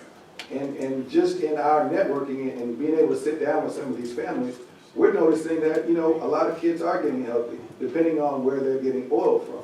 We also do know that there are people who did have an ab effect, not ab to the point where they are worse off than they were before, but we need to know what's in the oil that they're getting and what they're getting. Thank you. Representative Randall. Thank you, Mr. Chairman. Okay, so Mr. Prosper, so your recommendation for our phase 2 bill is, one, we need to have some type of clinical observation component. Correct. Third party. Yes. Okay. The process should be a normal process. Anybody should be able to apply, or any medical professional or chief investigator should be able to apply and receive the ability to host a clinical observation at the very least. Okay. All right, got that. And two, that we have to create some type of mechanism for data collection to be for our state and those citizens in our state that are using this product in one form or the other? Correct. Okay. What else can we add to our phase 2 on your recommendation? Like what just been said earlier, I mean, there's over 50, 60 years of data. There needs to be a department somewhere that's allowed to aggregate this data, put it together and make sense of it. I mean, it's in all different formats. You have bar graphs, charts, you have 80-page reports. I mean, I just don't understand why we can't treat this like we would treat any other medicine being introduced. You know, I don't recall sitting in front of a committee when oxycodone got approved. Now let me ask you this. Let me ask you this. Now you know what we're working on is what we can do on our level within our jurisdiction, Yes, state of Georgia, not federal, just state of Georgia. Right. So let's just stay right here. Okay, not a problem. Any more recommendations that we can add to our phase 2 bill or recommendations? Lots of them. I mean, That's all we need. Okay, but just, I guess, we're here with regards to just the data, really. Okay. To be honest, the standardization, we're all about safety and efficacy. But in So- order to understand that, we need to be able to collect the data. Thank you. It needs So- to be third party. Right, so once we're done, then you're gonna come up and we'll talk to you about some of the phases. Representative Billy Mitchell. Mr. Chairman, my question actually was asked and answered. However, I just would like to add that in the interim, as you know, the legislative process being a sordid one, in the interim, the information which he has sought and has not been able to get, I think that we should demand that of the agencies. Absolutely. One more thing.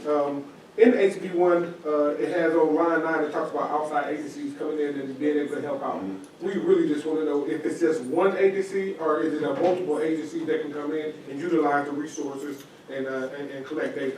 And that process probably needs to be clear too. Yeah, and I mean, we've gone through the chance. One, it's not even clear. If you call one department on a Tuesday, you're gonna get one answer. If you call on a Friday, well, you're not gonna get anybody on a Friday. You call on a Thursday, but it's the truth. You call on a Thursday, you're gonna get a whole nother answer. And all we wanna know is what do we have to do to be able to bring our team of medical professionals or scientists or statisticians to be able to collect the data that it's already happening. People are already taking the medicine. We just want to observe them, collect the information, as much information as possible, not just 10 questions about, in a 3-month period. I think the problem is that nobody knows who's collecting it and where it's being collected, where it's being housed. So we need to create a mechanism. That's exactly what a processes. But what happens though is when you have people who this is their life's work and they've taken the time and they spent the legal fees to go through and figure out who should be in charge, and you go through the courses and you sit down and you finally get a meeting with these people, and for them to just brush you off and say, I'll get back to you, is not adequate. Okay.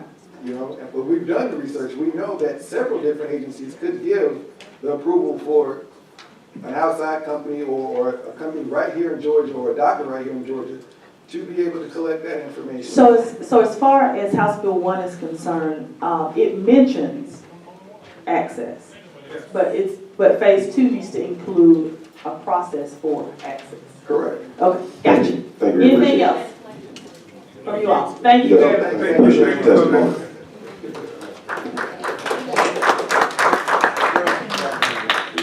Russell Wiggins. Russell Wiggins.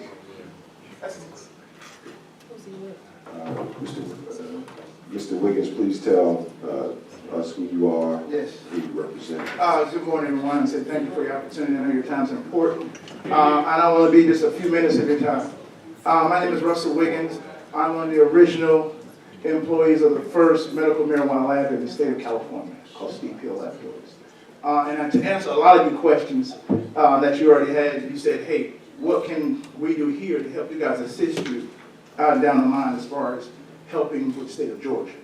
And for me personally, like I said, my background is in the first cannabis lab. I've been in almost every dispensary in the state of California, over 600 dispensaries.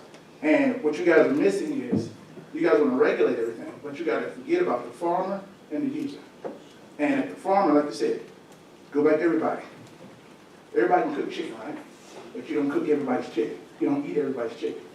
So therefore, I think all medicine should be tested. And we have said, we have the data. We've been doing this since 2010. I met Mr. Brumfield at a cannabis convention. Speaking that, he and I were the only minorities there. So, to your data, they're gone. There are no minorities in this business because it was only me in the state of California.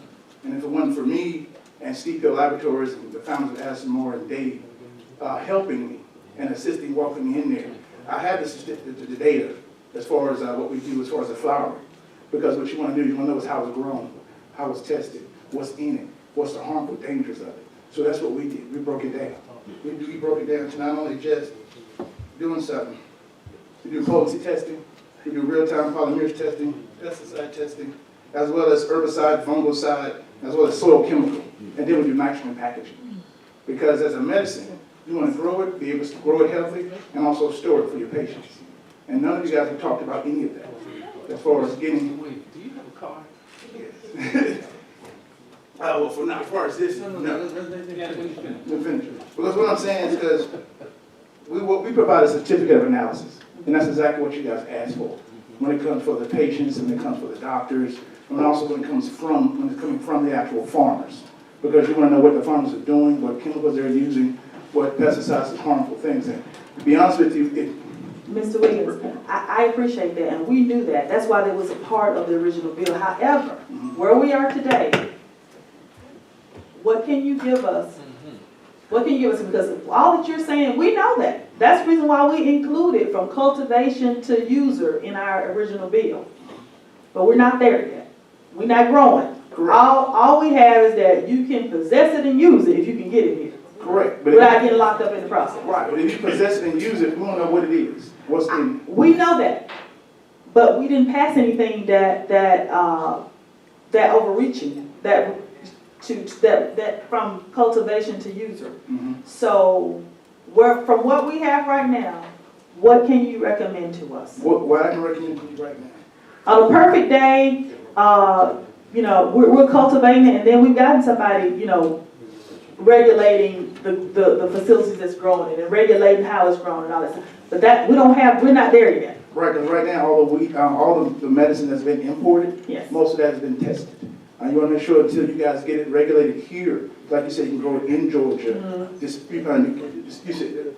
rid of it in Georgia to your patients and still get it tested. If it's coming in, you should have it tested. Once you're to the point to where you're cultivating it here, you should build a lab locally here. Oh, I know. That's when we get to the... But what you said earlier is that you guys don't have data to know what you're growing, to what the side effects, to know what it does.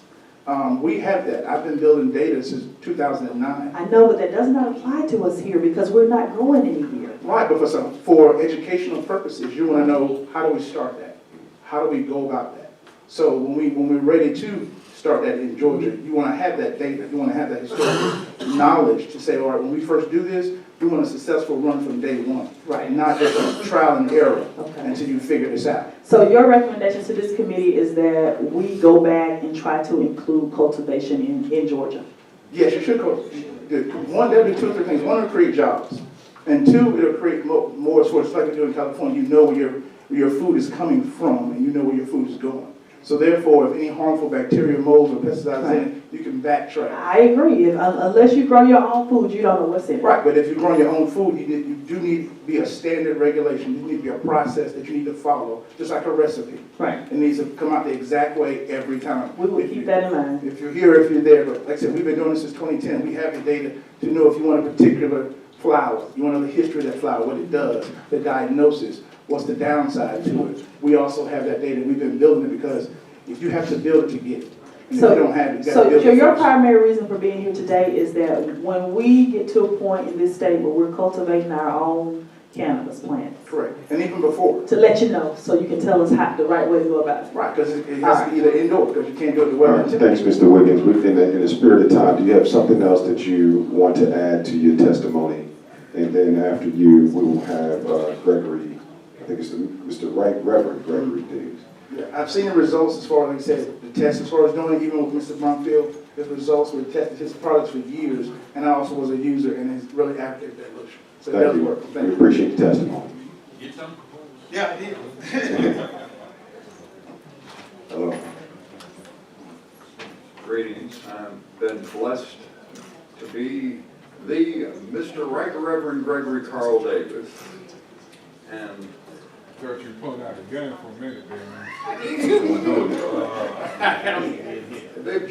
people jumped before, I have to admit, and I want to appreciate Madam Chairwoman Dee Haigler, appreciate you, and the Georgia Legislative Black Caucus Minority Committee on Medical Cannabis for providing this forum and for giving me the honor of addressing you all. This healing ministry is ordained with the blessings of the true patriarch Abuna Mercurius of the Ethiopian Orthodox White Oak Church through the Order of Heindel, the Holy Cross of Reverend Father Elmer W. Heindel, honored at Fort Benning, and then later recognized as Corporation Sole, Georgia Statute of 1758, in international, federal, state, canon, and tort law, and by the Federal Reserve Bank, the Georgia Composite Medical Board, and the Georgia Secretary of State as Mr. Right Reverend Gregory Carl Davis, Doctor of Cannabism. Okay, this recent Sunday, St. Luke the Physician Day, in celebration for the Anglican Communion calendar, this doctrine was read from the pulpit at St. Luke's Episcopal Church, 435 Peachtree Street, Atlanta, Georgia, in Ecclesiasticus. The Lord has created medicines out of the earth, and he that is wise will not abhor them. This ministry began working with researcher Richard Brumfield on the day of Pentecost, May 23, 2010, at All Saints Parish in the Atlanta Episcopal Diocese, when Bishop J. Neil Alexander received this revelatory cannabis healing ministry and blessing, said, "Go slay the giant." Later, a Mexican clinic for a physician-monitored patient response trial was arranged for Richard Brumfield Elixir, and the positive findings were reported to the Georgia Composite Medical Board. In letter dated July 20th, 2011, Governor Nathan Deal encouraged this ministry to work with the Georgia Composite Medical Board to establish the Patient Qualification Review Board. This ministry lobbied the Georgia Composite Medical Board to write the regulations for this updated law, 2010, and then later to publish the notice that the Patient Qualification Review Board recruitment is underway on their website. During the 2013-14 legislative session and later during the Senate-House Joint Committee on Medical Cannabis, this ministry lobbied that Georgia law provides for the distribution of medical cannabis through the certified pharmacy in Secretary of State regulation as a Schedule II drug. And the FDA, in letter dated June 1st, 2010, approved this drug, naturally derived Dhanabalan, for marketing as a Schedule III. Director Rick Allen for the Georgia Drugs and Narcotics Agency informed the Senate-House Joint Committee on Prescription for Medical Cannabis that the problem is this drug, THC, was taken out of the American Pharmacopoeia in 1942, and no DEA agents will speak on the record. Senior Assistant Attorney General Janet Ray advises both the Georgia Pharmacy Board and the Georgia Composite Medical Board and has been monitoring the issue of medical marijuana since 2010. That year, the Iowa Board of Pharmacy was given a national award for taking sworn testimony in public hearings with medical evidence submitted that determined that yes, cannabis is medicine. The Iowa Board of Pharmacy sent a recommendation to the Iowa legislature to reschedule. The Supreme Court of Canada, the several states, and the executive governor of Puerto Rico are all in agreement. This drug is under the jurisdiction of the Department of Public Health. California Department of Public Health and appellate court term this drug cannabis concentrate. Our emerging work as registered healthcare provider and doctor of cannabism is to establish a statewide caretaker recruitment and training program for the Department of Public Health low THC registry, utilizing a compliant medical food and more. These licensed caretakers are limited by federal regulation to provide for and monitor no more than 5 active patients. The role of the caretaker is to provide cannabis-based research medicine to their patients and document their interaction with attending physician for chart monitoring purposes. Department of Public Health statistical analysis. Mr. Reverend Gregory. I got you, but here's the thing, constrained by time, how much longer do you have? I'm getting into the part now where the Okay, recommendation. but yeah, in the spirit of giving everyone the opportunity to testify, if you could give us in another 30 seconds or so, what are your recommendations for this committee? And then, and if we can give you an opportunity to speak after we get everyone's testimony out, to finish your testimony, that would be great. But give us 1 or 2 things that you can glean from what you're reading that we can take and utilize in this next session. Well, the Georgia Commission on Medical Cannabis in the hearing September 30th received testimony from the Oregon contingent that a compounded formula of naturally derived dronabinol containing a ratio of 5 points THC and 1 part cannabinoids followed with cannabidiol terpenes are an effective treatment for cancers. They took that testimony. Ischemic conditions and pain management. This ministry's findings are that a 50-50 ratio of cannabis extracts, and we go on a little bit here. But the political liability is what we're talking about, is the term that has emerged to describe the inertia of bringing forward this treatment in conflict with United Nations treaty obligations and international pharmaceutical licensing agreements. The Controlled Substance Therapeutic Research Act is an FDA-compliant research program, and so is the Low THC Oil Registry. The state of Israel operates a compliant program.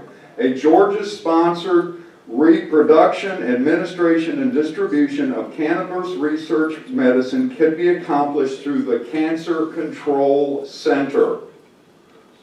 That is expanded to include the authority of the certified pharmacy and broadly defined as treating endocannabinoid deficiency supplemented by phytocannabinoid, a medical food. This research program will establish worldwide standards for label of phytocannabinoid therapy. Production and distribution costs will be subsidized by grant and foundation resources, charitable organizations that is licensed in Georgia already. These cancer control and other medical condition centers would be inspected and certified by the Department of Agriculture. Representative Roger Bruce. Okay. Do you have any recommendations? Give us the recommendations, because we've got other people out here, so we're trying to understand it. Not being critical, but I don't think any of us knew what the heck you just said. I'm sorry. But let's get to what the recommendations are. The recommendations are simple. This drug, naturally derived dronabinol, which we're all been talking about, is an FDA-approved drug. It's not DEA moved. It's not going to get moved. We can distribute it in Georgia through a research program that's limited to the state, which is both the Controlled Substance Therapeutic Research Act and the Low THC Oil Registry. Those are approved programs. Our problem is we can't get the drug into the system, so to speak. We do have a mechanism in the certified pharmacy within the Controlled Substance Therapeutic Research Act. If that authority of the certified pharmacy was placed within the Department of Public Health, the Department of Public Health owns this drug. It's a people's medicine, not a pharmaceutical. The jurisdiction of this drug placed within the Department of Public Health for their distribution, and then they distribute it and research to see how the patient responds. And that's what we have in these 2 programs. How do they respond? And they respond, and then we label the medicine. Here you have to take this much THC, this much CB. That's the purpose of a statewide program, is patient monitoring and labeling. And this could be done for all medical conditions if they're So your defined. recommendation would be, if I hear you correctly, your recommendation would be to take the certified pharmacy and potentially the cancer control center and place those under the auspices of the Department of Public Health. Is that what you're saying? I'm saying that, to elaborate, is that the Cancer Control Center is already a program in the Department of Public Health. And now the certified pharmacy, how do they tie in? The certified pharmacy is a research program from the 80s that went into funk, and we tried to revive, and the inertia and all. And so, but it has within it what's called the certified pharmacy. That's the authority to receive these cannabinoids that's in Georgia code now. Okay. It's in the law that the certified, but okay, sorry. Yeah, that's all right. We got it. Anything else for good measure? Do you have any other? Okay. We appreciate your time. And we appreciate your testimony. Yes, indeed. Thanks. Is it Lori Howard? Yes. Hey, Lori. Hi, thank you so much, and I know that time is of interest here, and I am coming at it from a totally different perspective, sort of from the perspective of the guy that was right before me, and that is from the cultivation point of it. I think it's very important that we take a very close look at this product being cultivated here in Georgia. I just want to read something to you really quickly. It's not a book, but this came from a group called the RP Group. But it says, according to the latest report by marijuana investment and research firm, the ArcView Group, legal commerce of the substance in the United States brought in $2.5 billion in 2014. That number is expected to exceed $10 billion over the next 5 years as the demand increases and the new market opens up.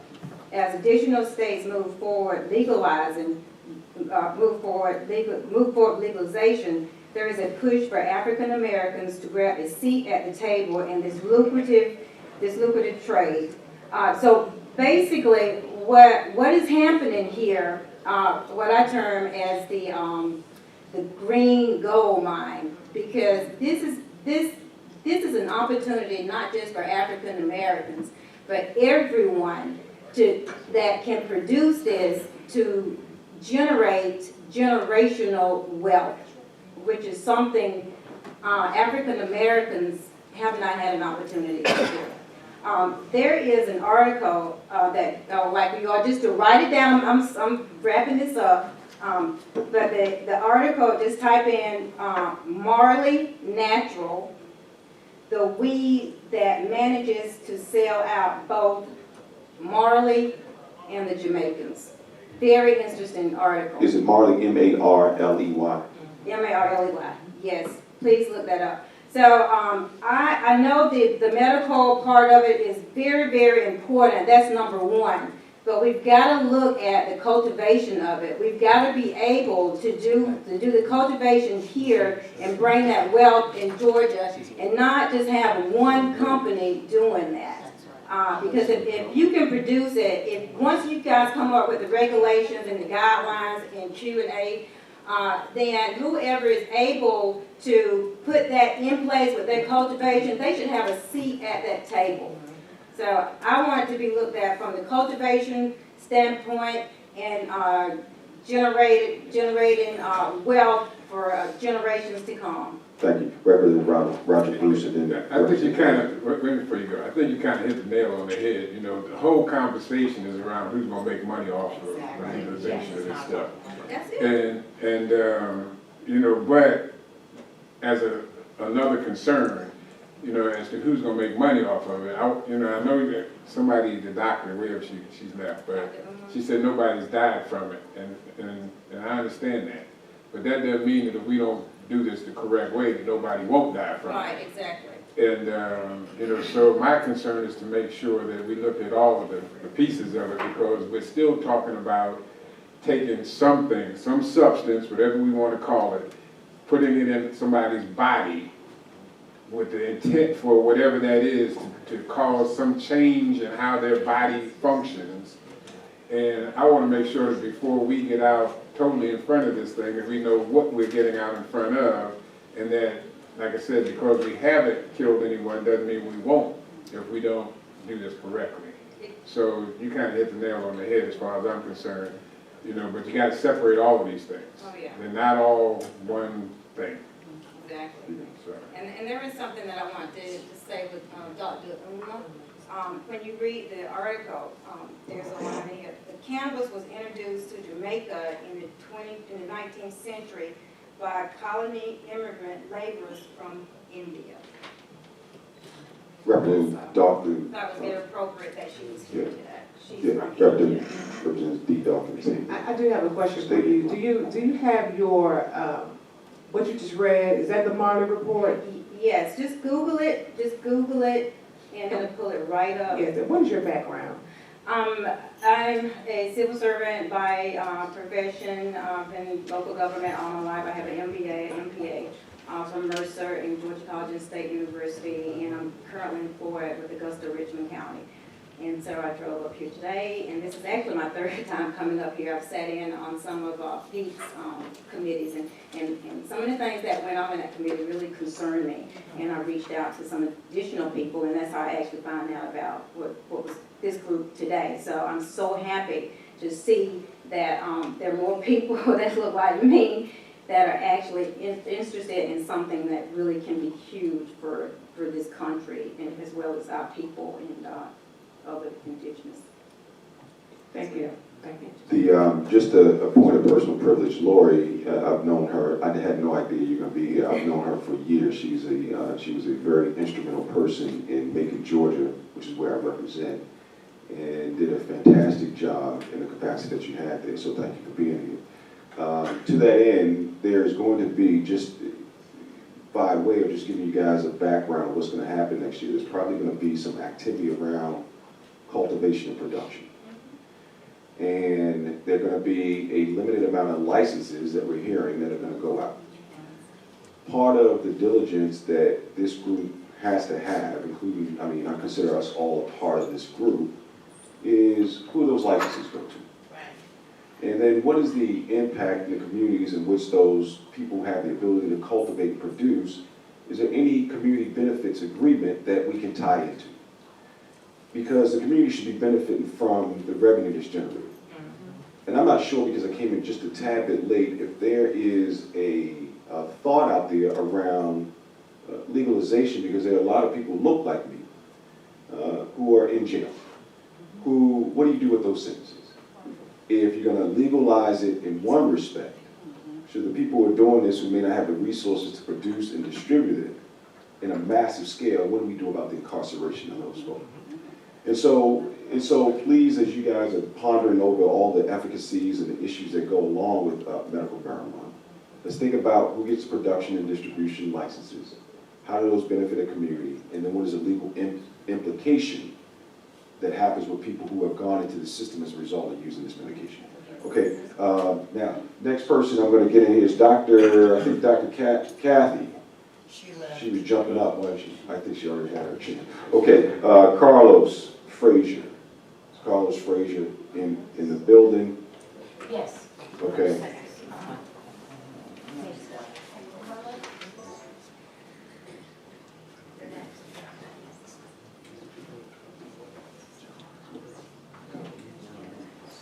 Carlos Frazier? Yes. Okay. Introduce yourself and tell us why you're here, what organization you're with. Yes. Good morning, everyone. My name is Carlos Frazier. I represent the IV Group for a software development company. I'm a disabled veteran. Been disabled since 1993. What actually got me to the industry was the medication I was on. Started damaging my liver and my kidneys at the age of 22. So what I did was start to research alternative medicines that could help with my chronic pain. I have 3 herniated discs in my lower back and 2 on my neck. Throughout the research, I figured cannabis was the best alternative for me. It actually helped with the pain and helped me able to function, back to function as a person, as a citizen. What my company does is we developed a software that helps with the compliance for the dispensaries as well as the growers. We've also developed another software that helps with the inspectors.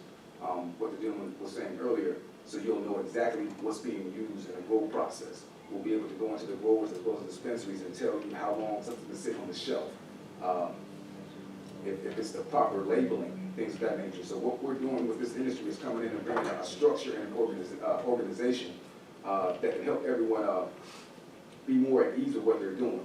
Somewhat like the FDA, and that doesn't exist in this industry at all. So we'll be able to come through, like the state of Georgia, and be able to help with the growers and let you know what they're using, what they're growing, if they're picking proper times, if the product is molded, things of that nature. We'll also be able to go into the dispensaries and let you know the shelf life of certain products, of tinctures and edibles. We'll also be able to let you know, we'll give our certificates, letting you know if this is a reputable grower or a reputable dispensary. If not, then we'll also post that as well too. But like I said, our software is coming in to help bring organization and structure to this. Thank you very much. Any questions from the committee? All right, thank you for your testimony. And he was, lastly is Antonia Green here.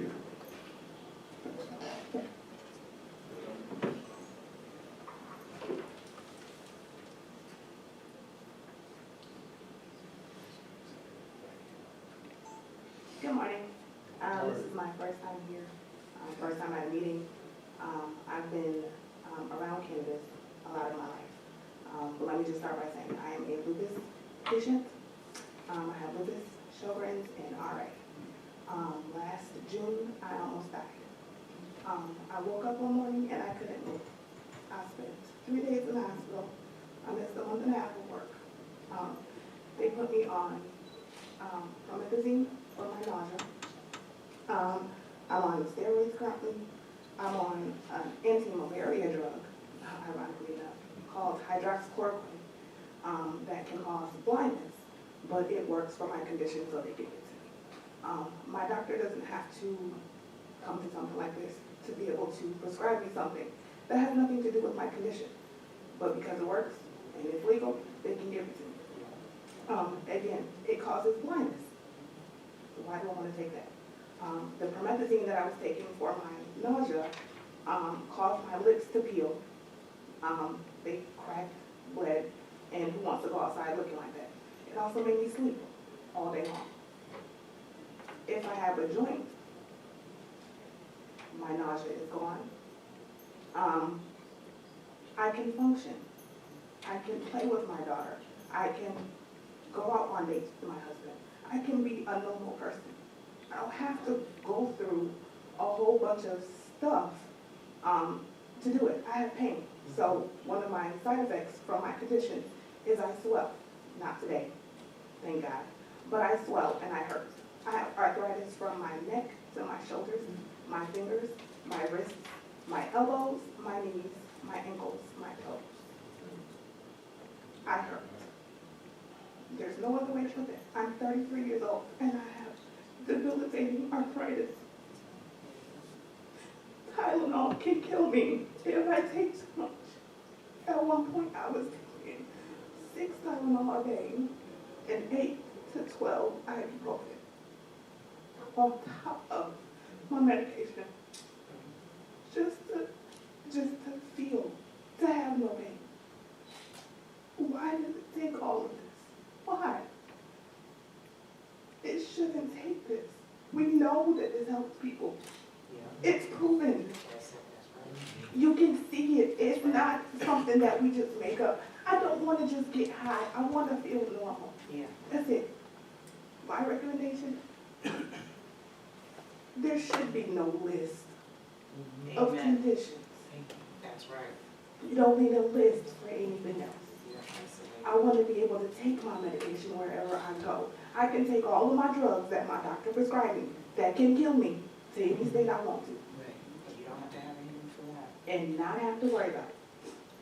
They can cause me to drop dead at any time. I can go blind, whatever the case may be. But I can take it with me wherever I want to go. Marijuana, I have to sneak. I have to hide. I have to worry about my job. My child, my husband, my livelihood, my money. I have to worry about all of that. Mr. Green, we appreciate your testimony. And the thought process for Madam Chair was, if you look at the hearings in the board that are still listening to testimony, we felt it was a shame and a sham, quite frankly, that the minority community in Georgia wasn't being represented on that board. And through the leadership of Madam Chair, we wanted to listen to testimony today from our community, our constituents, because we are your advocates here. And I'm a practicing eye doctor, and glaucoma is not even on the formulary, because they wrote it off. Now, glaucoma disproportionately affects African Americans. So, and I treat glaucoma. I was trained to do that. But the reality is that we're all suffering from the same thing, and I agree with you completely. And that is, and I'm taking a point of personal privilege again, there's a crisis of consciousness in this country that won't include everybody in the conversation. Absolutely. And that's what we're trying to do here today. So we appreciate what you just said, and we're going to do something about it. And we have some sticks and some carrots to offer next year, but I agree with you wholeheartedly. I agree with Dr. Uma, is that if you're trained to prescribe this stuff, prescribe it. And, or recommend, or whatever language we want to use for today. But we're going to do something about it. So we appreciate your testimony, and we look forward to hearing you at another meeting. I'm very sorry I wasn't able to get my name on the list, but I was hoping I could still take a few moments of your time. You have 35 seconds. No, go ahead. Yeah, Tell us who you are. No, tell my us who name is you are. David Ballanty. I'm a Georgia State resident. I was born and raised in Macon, Georgia. Been here for 34 years, outside of my time when I was in the Marine Corps. I am a disabled veteran. This is my PTSD TBI dog. His name is Ruger. He's been on his best behavior today. I'm thankful for that. I'd like to say that there's a couple of quick things to help you. Like you said, you wanted, just ammo, just something to be able to hold, to grasp your hand on. And one of the big things I think we missed at this committee meeting that we had at the, I guess, with the other committee meeting with Alan Peake was Dr. Whitmore, Dr. Morris, and Dr. Parks. We had Dr. Morris, who runs the single largest intestinal IG practice in the state of Georgia. I think it's the largest practice in the Southeast. Dr. Whitmore is, not only has she sat over Harvard, Princeton, Emory, and Grady as a pharmacological trial doctor, she's considered one of the nation's best trial doctors and research doctors for trial. And she wants to take this to research. We're talking the best and the brightest in the business that are here in Atlanta are willing to take this and have already done it. Number two, she brought up an amazing thing that hasn't been brought up today. As it pertains, we have several doctors in the room, at least we did at one point in time. How many FDA-approved medicines are there for epilepsy, for DeBay syndrome? How many FDA-approved medicines are there for pediatric cancer patients? That's right, there's none. There are 0 FDA-approved medicines to treat epilepsy in pediatric patients, yet we hand out the medicine, guessing and checking our prescriptions from these doctors. Yet they want to tell us that a medicine that doesn't kill anybody can't be prescribed. Every 19 minutes, we've been in this room for about 2.5 hours, every 19 minutes somebody dies from pharmaceutical drugs. Whether they were prescribed or abused, it doesn't matter. They left the counter and they got in the hands of somebody and it killed them. That means that since we've been sitting here, 8 people have died. All of that to tell you one very, very important thing to me. I think there's a minority group that's been completely left out of this paradigm, and that's the veterans. Veterans like myself with PTSD and TBI were not being represented by the original bill. We were thrown under the rug. And the media likes to act like we're not being thrown under the rug. The VA likes to act like they care, but the VA won't even prescribe me medicine anymore. 9 months ago, I was told I was going to die from a gastroenterological issue that nobody could tell me what it was. And after I did everything, 37 pharmaceutical medicines came off my shelf and was supplemented with one substance. That I had to fly out to Seattle, where I had a friend who lived, in order to have access to it. 5 months ago, after having lost 70 pounds from an IG issue that nobody could tell me what was happening, I had been to the hospital one time. It cost the American people $350,000+ to hospitalize me when something one medicine cured. You paid that. That's right. These people paid that, and it was completely unnecessary to pay that. That's right. And we've been forgotten. and that is completely unacceptable. So as far as I'm concerned, recommendations that I could give anybody in authority and in the power of this state is to tell the federal government to kiss your backside. Just like Kim Davis told them in Kentucky. I'd rather be in jail, smoking a joint, being alive and being healthy. I would love to see the state of Georgia take me away from my dog, my family, my children, and my medicine, because it's going to cost you hundreds of thousands of dollars to do it. Or you can continue to pursue and tell your local police chiefs and your sheriffs to start the process of decriminalization when there's possession for nonviolent crimes. Houston County, Georgia, the Warner Robins City Police Department arrested 99 people in 6 months for possession of marijuana. Only 90 of those people had less than an ounce of marijuana and were pulled over for a stupid traffic violation. No reason to put them in jail. Now they'll tell you, oh, they broke the law. Well, at the same amount of time, 9 citations were written for the exact same thing where somebody didn't go to jail. All they did is go to court, paid a fine, and went home. So how is it fair to those 90%? By the way, the 9 people that got cited, all white. Amen, brother. Representative Billy Mitchell. Yeah, Mr. Chair, we just suggest that we get his name on the list. My name is Dhanabalan. And some information so that we can utilize your testimony, if not yourself, in the future. This is what I do now. I was a federal employee when I left the military, the Marine Corps in 2009. I immediately went to work at Robbins Air Force Base as a civil service employee for the Defense Logistics Agency, where I was a specialist in transportation hazardous material. I was the guy that signed off the paperwork to send a nuke across the country. I'm the guy that signed off the paperwork to put gas or anything that needed to be done across the country. And because of the lifestyle that I have to live now, I put my security clearance, my job, my livelihood, and my freedom at risk. I had an $80,000 a year job. In order for me to stay medicated and do what I want to do, I risk persecution, and I'm a server at a restaurant now, barely making ends meet. I appreciate it, state of Georgia. I appreciate it, federal government. You've screwed me, and nobody cares, except for you. You're here and you're listening to me. So me, don't forget this minority, because we come in every shape, every color, every disease. We represent everywhere and everything. If you can get us on your board, if you can get us in your trials, if you can get us there, there's no longer any more room for any more questions, because we encompass every single last research opportunity you could, and most of us are all going to be labeled. You know, we all have the ability of all these different diseases, pains, chronic illnesses. You know, the top 3 issues that you have with veterans are neurological, IG, chronic pain. Wow, go figure. That's the top 3 reasons why you prescribe cannabidiols and THC. Let's save a life. Let's save a veteran's life. We appreciate your testimony. Thank you. This meeting is adjourned.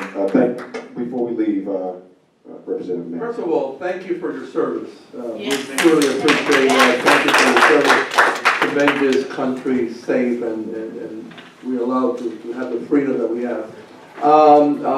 Great testimony. I just want to leave with one thought.